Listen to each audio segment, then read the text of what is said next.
నమస్కారం అండి. నా పేరు డాక్టర్ సువజ్ల, జీవా ఫర్టిలిటీ సెంటర్స్ లో సైంటిఫిక్ డైరెక్టర్ని. డిఎన్ఏ ఫ్రాగ్మెంటేషన్ అనేది కణాల్లో జరుగుతుంది. కణాల తలలో డిఎన్ఏ అనేది టైట్ గా ప్యాక్ చేసి ఉంటుందన్నమాట. అంటే తండ్రి నుంచి వచ్చే జీన్స్ అన్ని కణాల తలలో ఉంటాయి.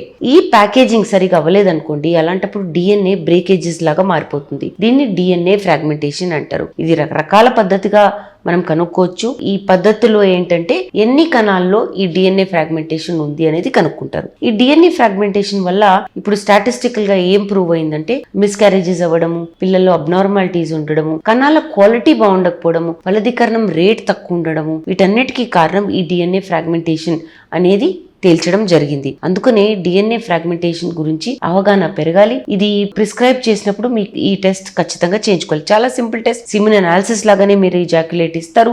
ఈ కణాలని ఒక స్పెషల్ డైలో వేసి ఒక స్పెషల్ పద్ధతి ద్వారా 100 స్పర్మ్స్ లో ఎన్ని స్పర్మ్స్ లో ఈ డిఎన్ఏ ఫ్రాగ్మెంటేషన్ ఉందో అనేది కనుక్కుంటారు. 30% కన్నా తక్కువ ఉంటే శాంపిల్ బాగున్నట్టు, 30% కన్నా ఎక్కువ ఉంటే శాంపిల్ బాగాలేనట్టు, అలానే సక్సెస్ రేట్ కూడా తక్కువ ఉన్నట్టుగా తేల్చడం జరుగుతుంది. ఇంకా 50-60% అంటే ఇంకా ఎక్కువ ప్రాబ్లం ఉన్నట్టు అనేది సూచన. సో డిఎన్ఏ ఫ్రాగ్మెంటేషన్ ఒక చాలా ఇంపార్టెంట్ టెస్ట్. స్పర్మ్ క్వాలిటీ బాగుందా లేదా అనేది తేల్చడానికి చేసే పరీక్ష. దీని గురించి ఇంకా వివరాల కోసం తప్పకుండా జీవా ఫర్టిలిటీ సెంటర్స్ కి విచ్చేయండి. Thank you.